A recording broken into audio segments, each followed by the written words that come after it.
Welcome to Heart Talks. The purpose and intention for these talks is to inspire, empower, and to bring a higher perspective and community awareness with topics not only in real estate, but also in finance, relationships, wellness, and spirituality. So get ready and enjoy as we share our next episode on Heart Talk.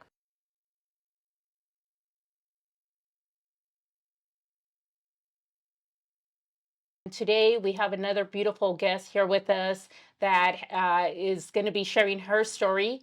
Most of us know her as a business partner here at REMAX. She has several offices, and it's my pleasure once again to bring forward our guest, Liz.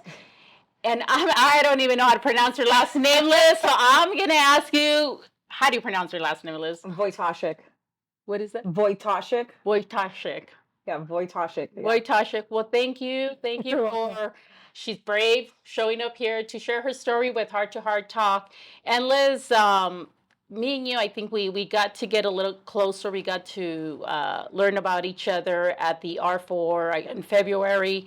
I had the honor to be there to see you receive a beautiful award, and you're just a little firecracker. That's Okay. Well, yeah, that could be. I could be a firecracker. Yeah, it could be a little firecracker. But in all honesty, thank you once again for agreeing to share your story. I know sometimes it's not easy to, share with everyone how we got into the real estate business and just personal things about ourselves. We're not just going to talk about real estate, but we're going to get to know Liz in a deeper level. So Liz, I understand you're a partner. You have how many offices right now? 3 offices. 3 offices. And you're a owner partner? Yes. I'm an owner partner. I got my first office. It's funny, I know them by dates.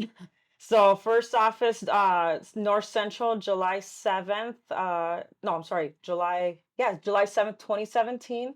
Then the West Covina office, I got that one 4 years later, November 3rd. And then last year, July 27th, the 24th, the industry office. Wow. Yeah. So you're managing, was that three offices? 3 offices. Wow. So we're going to get to hear a little bit more about her business, but right now I just want to take you back, Liz. I want to take you back to the very beginning. Way back. Maybe even in your childhood. Was real estate something that you always imagined that you wanted to do, or how did you get started? Okay, so real estate wasn't anything that I wanted to do. When growing up in my family, it was you either become a doctor or an attorney. Wow. So it's one or the other, or something in business. So one of the 3. So I had a strict upbringing, strict childhood, especially with education. Education in our family is key. It's prime.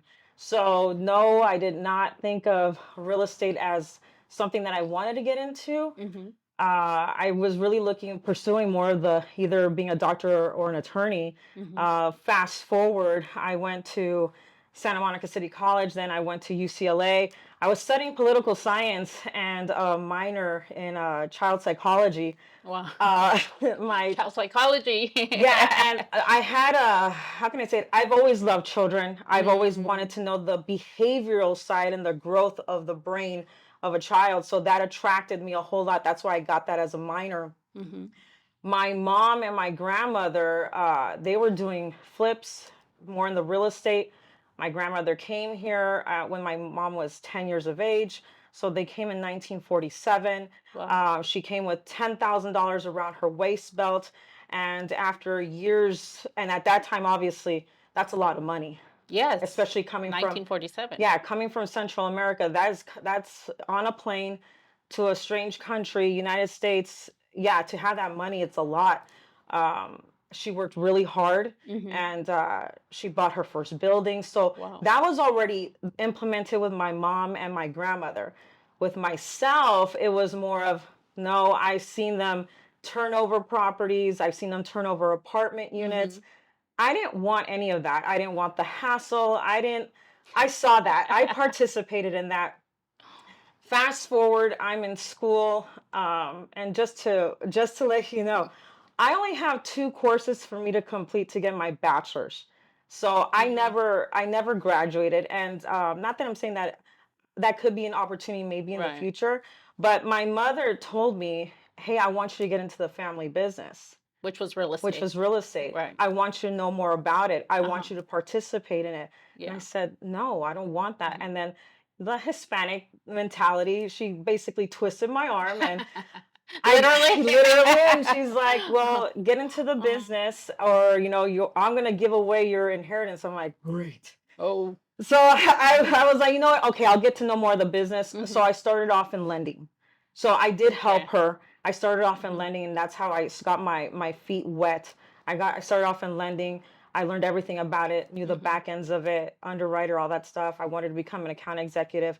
I basically took the reins of I want to know more what I'm getting myself into, Mhm. but more in depth. So I even went in as far as to know more about escrow, title, all of that. I became an account executive. The recession hit. I went back to being That's 2008, right? that's We got to 2008. get the right Oh recession yeah. here. Sorry, Not not 19, not 1930. not back in the Yeah. day. And Uh-huh. and it just went from there. Then the short sales came about. I was a Right. short sale negotiator. Yeah. Everybody knew me as a Uh-huh. negotiator. My front license plates in my car say negotiator. Um, and that's where there was a change. I'm doing short sale negotiations. At this point in my life, I had completed the lending world, got into short sale negotiations. I'm Mhm. dealing with, the recession crisis, 2006, 2000, or 2007, 2008, go on, so on and so forth. Um, I'm helping realtors making their short sales Mhm. possible, but I'm not the realtor. I'm just a Yeah. negotiator. You're negotiable because of the lending background. You had so much insight for the short sales and the underwriting. Now, was your mom a broker at that time? No, Okay, no, she was she only did investments, so she was just okay, flipping. investor flipping, Okay, and along with my grandmother. So okay. that's how I started. It was Mhm. basically, yeah, that little twist that my mom did, and I ended up loving it. I didn't Wow. look back. Yeah. At one point, I'm not gonna lie. At one point, I think when the recession hit, because if no one knows, if you had a job in the banking industry, um, when they said that there's no more funds in the warehouse line for you to close a deal or close your deals, uh, you basically have to look somewhere else for a job. It got Yeah, down it was to pretty tough. it was Yeah. super tough, Yeah. mentally tough, emotionally tough. But when you get to that point, then you start realizing, okay, you need to see where you're gonna fall back on. And I honestly ended up going back to school and asking my counselor, what do I need in order for me to graduate? Mhm. And she told me, and then my mom said, just wait a little bit Mhm. and you'll get back in it. So I Okay. did. So was this to be the child psychologist, right? You wanting to go back to be the child I was psychologist. I wanted to go back not to be the child Uh-huh. psychologist. I thought I ended up figuring out that's a hobby. Oh. It's a hobby. I love children. I Uh-huh. love observing them. I love to see their behavioral patterns. That for me became more of a hobby. Mhm. So I was in the pursuit of, okay, I want to go into law. I want to go into law. I'll put it to you this way, if I weren't in real estate Mhm. right now, I would be an attorney. Mm. Yeah. That just fascinates you. Yeah. So, Liz, if someone was to say, thank you for sharing that because I know it's a lot. I just learned this. I mean, I know I've known you for some time and I never knew about your grandmother. I did know about your mom. I knew she got you into the business, but this was something new about your grandmother and also coming here, with $10,000 and starting that. Now, did they come here with the intention of doing that? I mean, it sounds like they came here and they just started to go to work and Not at all. My grandmother, she wanted to have a new life, mhm, and she wanted to see what United States of America was all about. mhm. And at that time, with my mom being 10 years of age, uh, she was a, how can I put it? She was a strong, yeah, she was a strong lady. Mm. Yeah, just take your time. I It's okay. have to use a Just Starbucks napkin. sorry. Let me go Just back. take your time. She was a strong lady. I look up to her, and I'll put it to you this way. I'm third generation in the business because that's what I consider myself. My grandmother being first generation, my mom second, and I'm the third. That was a lot for her to move from Central America to United States with my mother, but she had a business. Moving forward, she wanted to know more about business, and she did it. She went into the real estate game, and not that it's a game, but the one thing that I can say is that the first building that she bought in Los Angeles was heavily owned by Jewish people. At that time, for a Hispanic woman Yes. to come into that neighborhood and buy a property all cash, Mm, that's big, major accomplishment. absolutely. So, yeah, Wow. her intention was to come over here and make a better life for my mom. And she did. She sent her to private school. And then, luckily for me, as I got older, she paid, because I was the only granddaughter, because I'm the only child. She paid my private schooling from preschool till high school. That was a must. So that's where I go back and I say education is key. She gave me that opportunity. And so she paid my private school all my life. Wow. That's powerful Yeah. right there, Liz. I'm Stop just gonna making me take cry. a just I did say there might be I'm some gonna ruin tears. my makeup. Yeah, you're looking beautiful. We'll just take a little breather there and just kind of slow it down there. And it's I think that's very powerful what you just shared. Third generation in real estate. You know, if you weren't sitting here in front of me, I don't think I would have known that, but that explains a lot from what I see you now here working in the real estate industry. So that explains a lot of your character and your fire and everything that's coming through. If you were to describe yourself as a little girl, I'm just curious, like what kind of what kind of little girl were you? I'm just wondering like how you Tomboy. were a tomboy. Okay, because you said you were the only I was child, the only right? child, so Only child, yeah. I So got describe a little bit. I get told that I have only child syndrome. Okay. I don't know what that is, Yeah, exactly. but okay. I was a tomboy. I was Mm. daddy's little girl. So whatever, it's like there's that saying, whatever Lola wants, Lola gets. Mm-hmm. So my dad gave me everything that I wanted, Mm. anything that I asked for. So I had, but the funny part about it is that he didn't know what to give me as far as toys or was concerned. So I had GI Joes. I had Transformers. I did have my Barbie dolls. Yay, Barbie. Yeah, but he was more of I was always very close to my father. My mom, on the other hand, again, the disciplinarian, education, activities. I played classical piano. I was in choir. She made sure that that education thing still went on. So how was I as a kid? I was a tomboy. I was a good kid. I actually was a good kid. I didn't get in trouble. I just did what I was told to do, and Yeah. there you go. But I did throw the the basketballs or the kickballs. I throw them at the boys in school. I was the only girl on the men's football team in high school, Wow. and on the baseball team.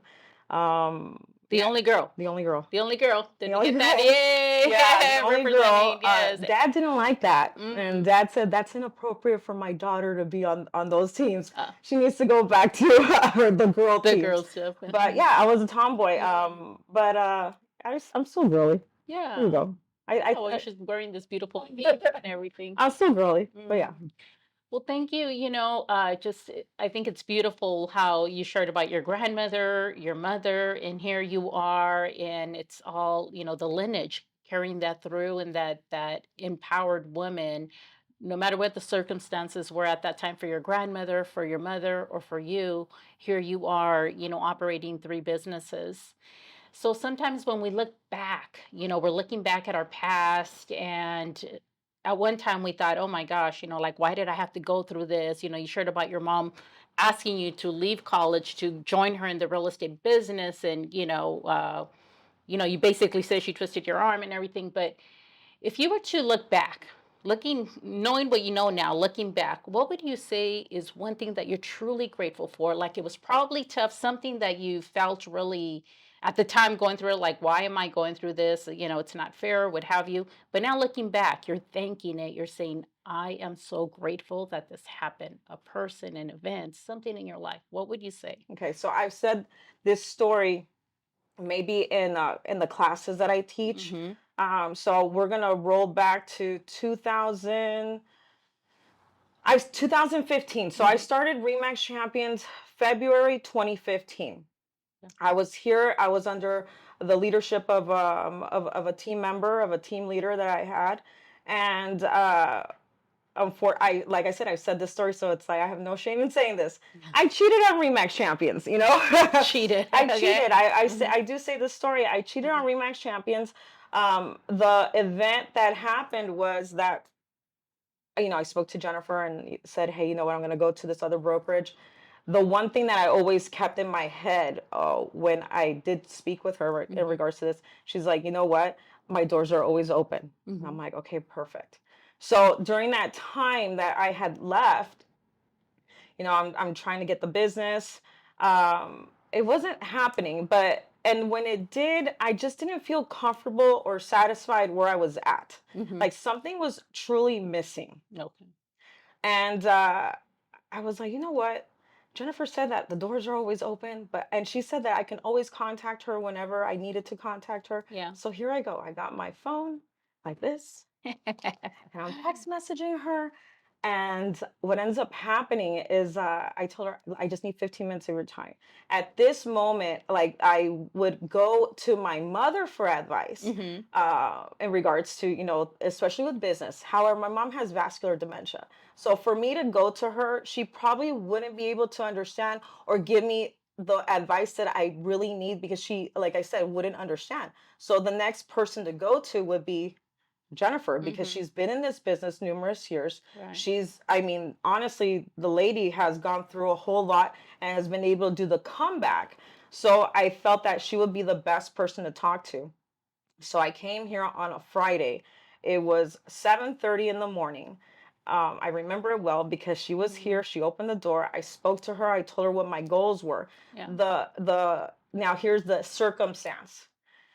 During this time that I had been gone from Remax Champions, I discovered that what I really wanted to do was have a team of my own or an office of my own to be able to help new agents Mm-hmm. in their growth with real estate. It sounds so far-fetched because I did come to this office in 2015 as a realtor, and now we're talking 2017, like 2016 to 2017. I'm already thinking of these things, Uh-huh. but I had been doing so well in my business. I felt, you know what? I could do the same that this team leader is doing for me, but better, Mm. and not neglecting my agents or neglecting the agents and just being there for them. So I had told her that that was Vision. my Mm-hmm. vision of Yeah. what I wanted to do, the Mm-hmm. path that I wanted to take it. Yeah. So the best opportunity was, well, have you thought of having your own Remax office? Uh-huh. So the event that was life, I want to say life altering because it is, Yes. was that she offered me an opportunity to become a partner Mm-hmm. at Remax Champions. And I literally my jaw fell to the floor. You weren't ready for that. That was I wasn't. And I even told her, are you serious? Are you joking uh-huh. with me? Yeah. And she's like, no. And I told her, do me a Wow. favor. Leave that on the table. Mm-hmm. Just give me like a week and I'll get back to you. And sure enough, I was back. I was back and she gave me the opportunity. And it's a grand opportunity Mm-hmm. because she is the broker owner of Remax Champions. Not only that, it's a family establishment. So Exactly. her family has entrusted me to be able to carry out an office. So where does anybody get that opportunity? That's Exactly. rare. Exactly. And look where I'm at now. I started with that small office. That was that crossroads right there. Yeah. Yeah. It just went on. When, And that's the greatest opportunity I've had. Beautiful. Beautiful. And I know you mentioned about your grandmother and your mother. Who would you say your pillars are in business? And you mentioned Jennifer, but if you were to say, these are my pillars, these are my people that have really supported me throughout this business and through my life, what would you say to that? There's a couple of people. So the first one would be my mother, of course. Yes. The second one would be Jennifer. Mm. Those two strong ladies. Here we go with waterworks. I'm not doing this again. It's okay. Two strong ladies. Yes. One very influential because it's my parent. Yes. Another lady super influential and super strong. But the beautiful part about that is it's not just the strength, it's more of the leadership and the guidance that you need, because there's a saying, anyone can close a real estate trend. Oh, no, anyone can have a listing, but professionals close them. Anyone can say that they have an office, but can they run it? Exactly. Can they make it work? Can they grow it? Can they be successful at it? Yeah, anyone can open one, but Right. just all those other things are, it's monumental. And you have to be able to have a mentor that can tell you, hey, you know what? You did wrong. Hey, I need you to And maybe, honestly, and honestly, yes, and honestly, exactly. and you Yeah. also need someone that's going to say, hey, I've done what you're trying to do. I'm telling you right now, it's not going to work. Yeah. Let's not try to reinvent the wheel. Let's do it this way and watch. You're going to see growth. I think the beautiful part about that, like I said, my mom was the first pillar. Jennifer would be the second one for her guidance and her leadership, Right. is that anything that she has said, it's come to fruition because it's true. She's been there. And what I love about it is that she just needs to tell me, hey, go about it this way, and I'll do it. Right. So that's why I say in my classes, if she tells me to sign twirl on Mountain and Eighth, I'm gonna do it because it works. Yeah. And I think another important thing, Liz, and I want to bring here to you, is acknowledging yourself, because I think we can have the guidance, we can have the leadership, but it also takes us to open up, to be coachable, to be able to listen and to say, you know what, they have something here. Because not everybody can do that. You know, we could have all the teachers, all the mentors, all the managers, all the leaders, but if we're not willing to show up for ourselves and to follow that vision or that path, that's a whole different story, right? It is. There's a piece of advice that I still carry to this day that my mom gave me when I had my own, like I had my own company, the short sale department. I still have it because, you know, if short sales come, I can still process them. But she walked into my office one afternoon. It was a surprise, and I was like, "Oh, what are you doing here?" And she's like, "I just came to visit." And I was talking to an agent over the phone, and after I gotten off the phone call, the piece of advice she told me was this, but she said it in Spanish. And say it in Spanish. Okay, Hey, say it in Spanish for las Latinas out there. Okay, te voy a dar un consejo. Si continúas hablando con tus clientes, con los agentes, de la manera que estás haciendo, vas a perder tu negocio. Wow. If you continue speaking to your clients or your agents the way that you're going about it, you're going to lose your business. Wow. Mark my word. And I'm like, ooh, you never want to go against, you know, something that your parent says. So as soon as she said that, I changed it. I changed it. I'm like, no, I don't want to lose my business. Right. So I think that in our line of work, whether we're a realtor, an owner, you know, a partner, whatnot, we have to continue evolving and have self-reflection, not be in denial, be open to criticism, constructive criticism, open to love and support, and know that we don't know it all. We have someone that's out there looking at us, guiding us and directing us. Yes. If we don't do that and we're closed-minded, we lose, again, opportunity, possibility, growth, not just for ourselves, for our business. For our business, yes. No, that is so important. I am so glad you brought that forward, because like you said, it's very easy to get into the business, but to continue it and grow. You know, one thing is to maintain it, and then another thing is to grow it, right? So 3 offices, and you're continuing to grow, being successful in everything that you're doing. What lights your fire? Like, what is it that really gets you going and your passion in this business? What gets me going? Let me see. What is that fire that keeps you going? Because obviously, I mean, managing 3 offices and doing everything that you're doing, it's not easy. Like one office is a lot, but you're doing 3. Like, what is it? What is it that keeps you going? And I've seen you at it. I mean, you're showing up bubbly all the time. You're happy and you love what you do. So, what is it? What would you share with us? What is that? I'm happy with what I do. let me see, how can I put it? You have to be happy within yourself to be happy about what you do. If you're unhappy about things within your life, it's going to reflect in everything that you do. I love what I do. I wake up knowing that, hey, what am I going to tackle? Right. There's always a to-do list. It's never ending. Okay. The list goes on and on. It's more than Santa's what is it? Santa's list. Yeah. Okay. But I love what I do. This is my career. This is my drive, my focus. I love helping my agents. I've discovered that, in the beginning as a solo agent, you think about it, it's all about me, me, me, me, me. Okay, well, I get an award, great. I can't wait to get the next one or get the next deal or whatever. But in my case, it's not even that. The awards are great, but I think what drives me is the success of the agents that I have that work within my offices, because I know that if they're a success, I got them to that place. Yes. So it's like, I don't have children, but if my kids are successful, they get an acknowledgement because of education, because of whatever. I know that I've implemented those seeds. Yeah. So with my agents, I know that if they've asked me for advice, or I push them, or I keep them accountable and they're successful, it's like, wow, I did that. Yeah. So that makes me happy. Almost like they're your kids, right? Yeah, and I don't want to say that. Yeah, my exactly. agents were not my Yeah, kids. no, exactly. But in a sense, like, you have been paying that forward. Now you become a guide to those that are also open and willing to learn from you. So, wow, that's amazing.